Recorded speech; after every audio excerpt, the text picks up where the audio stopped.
Hello and welcome to another A-level maths video. Today we'll be looking at implicit differentiation from pure Year 2 Maths edexcel. So let's get into it. First we're going to look at the difference between an explicit equation and an implicit equation. So our explicit equations are the ones we're most familiar with. They're the ones where y is a function of x, so y equals, say, x cubed plus 2x plus 4. So y is equal to f of x, and we can differentiate these functions easily using dy by dx, where we differentiate each of the x terms. So for x cubed plus 2x plus 4, this would be 3x squared plus 2 if we were to differentiate it. Implicit functions are a bit different. So for implicit equations, we have, say, x squared. So the most common implicit equation we might have looked at is the circle equation, where x squared plus y squared is equal to 25. Now, for this type of equation, we can't actually differentiate this directly as we did with the explicit equation, because there are two variables, the x squared variable and the y squared variable. So it's not as if we input some x value in order to output a y value, and we can actually see why this is. If we were to, say, do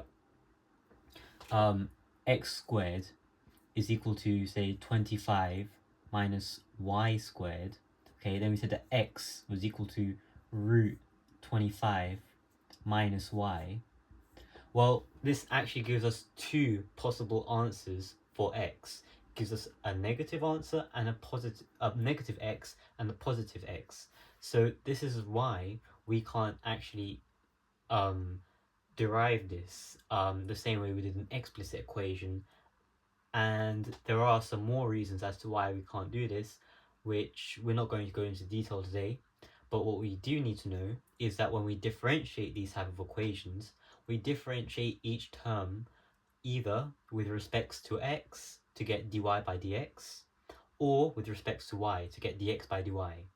Now, most often we're going to differentiate with respects to x, and there are only certain cases where we're going to differentiate with respects to y. Okay, so now we're going to look at actually doing this. So first, we're going to use the chain rule to differentiate implicit equations, and then we're going to use the product rule to differentiate implicit equations. Then we're going to combine the two in order to differentiate implicit equations, and then we're going to look at an examination exercise. So first, if we have the equation x squared plus y squared is equal to 25, let's try and differentiate this. So we know that from the chain rule that dy by dx is equal to dy by du times by du by dx. So here we're treating dy by du and du by dx sort of like fractions. We can see that the du's here cancel out, which would then give us dy by dx. We then rearrange this to give us du by dx is equal to dy by dx times by dy by du. Sorry, du by dy. And then we can get rid of du, and we can say that d by dx is equal to dy by dx times by d by dy. So this is going to make a bit more sense as we look at the question. So as x squared plus y squared is equal to 25, we'll differentiate each term with respect to x. So we'll do d by dx of x squared, which is 2x. We'll then do d by dx of 25, which is 0. There's no x component. And then we're going to look at doing d by dx of y squared. So we've seen that d by dx is equal to dy by dx times by d by dy. So that means we can rewrite d by dx y squared as being d by dy y squared dy by dx. And now we can differentiate with respect to y, which would give us 2y times by dy by dx. Okay, and then we put this back into our equation. So we have 2x plus 2y dy by dx is equal to 0. And then we subtract 2x from both sides to get 2y dy by dx equal to minus 2x. We then divide by 2y from both sides to get dy by dx is equal to minus 2x over 2y. and we can simplify to get dy by dx is equal to minus x over y. And often we're going to have to treat the dy by dx sort of like a fraction, getting the dy by dx all to one side and then getting our x and y values to the other side. And we see that for our dy by dx, there isn't simply just x's or just y's, there is an x component and a y component. Another way we can think about this, we can think of y as a separate function of x. Okay, so let's say we have y is equal to g of x. We can then say y squared is equal to g of x squared. And then here we know that g dash of x is equal to dy by dx. So if we want to differentiate g of x squared, okay, we will use the chain rule. So we'll do 2 times by gx, okay, and then we'll times it by the derivative of the inside function, which is g dash of x. And then we know that g of x is equal to y, so we can write this as 2y times by dy by dx. So that means that y squared differentiated with respect to x is going to be 2y dy by dx. Okay, now that we've seen using chain rule, we're going to look at using product rule.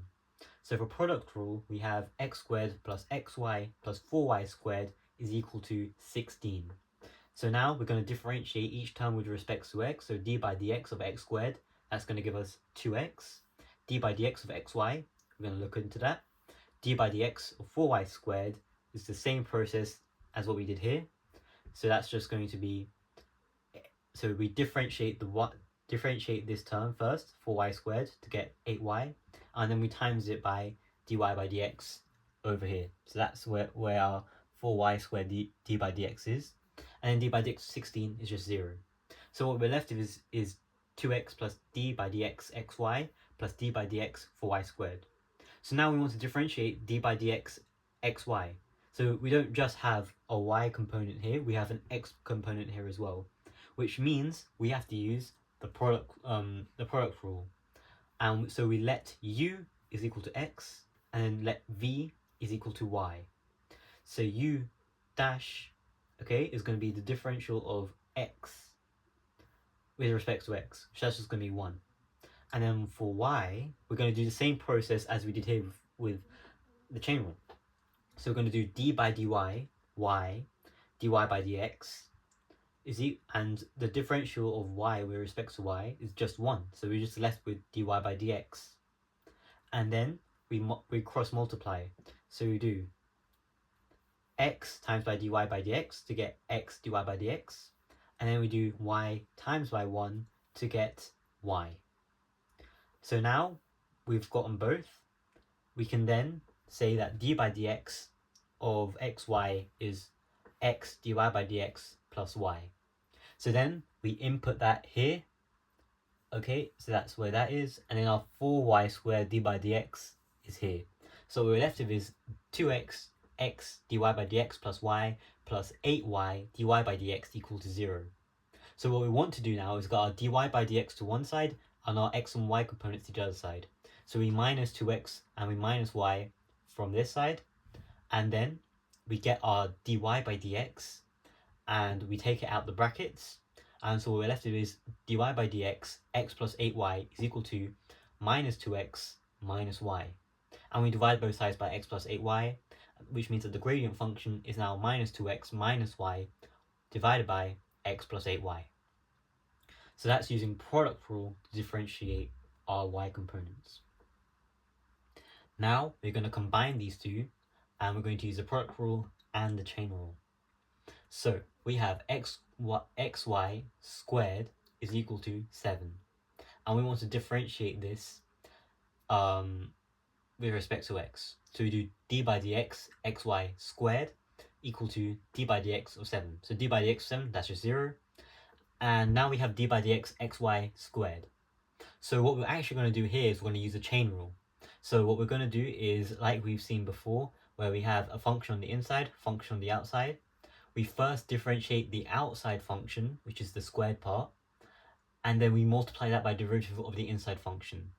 So we bring this 2 over here. So we have 2xy times by the derivative of the inside function xy. So that's going to be, actually should be d by dx xy is equal to 0. Okay? And then we know that d by dx of xy, we know that that is going to be x dy by dx plus y. So we put that back in here. So we get x dy by dx plus y is equal to 0. And of course that's 2xy times by that.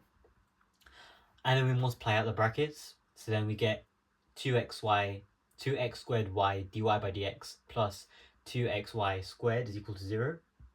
We take away 2xy squared from both sides. And then we divide by 2x squared y from both sides, which gives us this.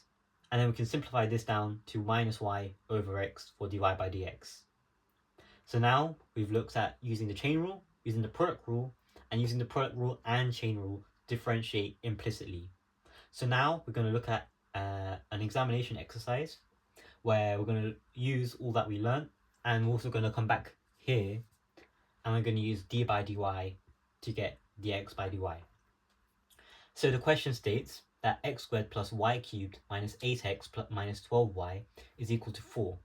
And it wants us to find P and Q.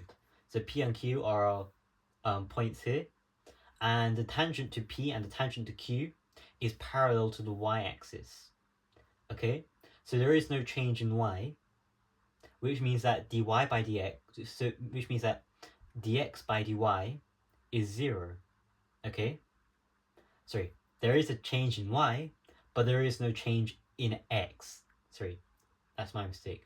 So just to clarify, for the tangent to P and Q, there is no change in x, and there is a change in y, which means that for so if you think about dx as a small incremental change in x, that's just going to be 0 divided by the change in y.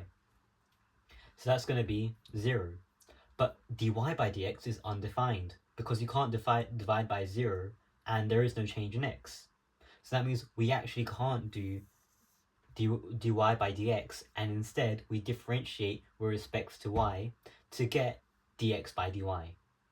So now we do d by dy x squared plus d by dy y cubed plus d by dy minus 8x plus d by dy minus 12y is equal to d by dy of 4. And then we do d by dy x squared plus 3y squared, so that's our 3y squared differentiated. And then we do d by dy of minus 8x minus 12, because d by dy of minus 12y is just minus 12. And then d by dy of 4 is just 0. And then we can use what we've learned from before. So x squared, that's going to be d of dx x squared times by dx by dy. So the differential of x squared with respect to x is 2x times by dx by dy. And then for our d by dy of minus 8x, we do d by dx of minus 8x, which is going to be minus 8 times by dx by dy. So what we're left with is 2x dx by dy minus 8 dx by dy is equal to, so we subtract 3y squared minus 12 from both sides. So we minus 3y squared, we add 12 to both sides. And then what we're left with is dx by dy is equal to 12 minus 3y squared divided by 2x minus 8. And so we know that where our change in x is 0, that means that what we have to do is we have to make, because 2x minus 8 can't equal 0, because again remember we can't divide by 0, that means that 12 minus 3y squared is equal to 0. So that means that 12 is equal to 3y squared, divide both sides by 3, y squared is equal to 4, and thus y is equal to plus or minus 2. Now, we know that there are going to be two sets of coordinates, okay? But because P and Q are on the same axis, that means we only have one y coordinate. So what does this mean? Well, actually what this means is that there is one line of y is equal to 2 here, and there is another line of y equals minus 2 over here. So all we have to do is we have to use the positive 2. So when we substitute positive 2 back into the equation, we get x squared plus 2 to the power of 3, which is 8, minus 8x minus 12y, which is 24, is equal to 4. And what we're left with is a quadratic equation where x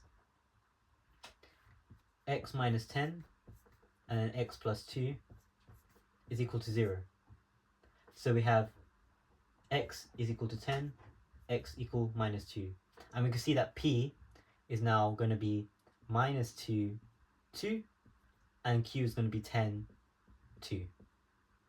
And that's it for implicit differentiation, pure year 2. I hope you found this video useful. If you did, leave a comment and like the video. As always, thank you for watching, and goodbye.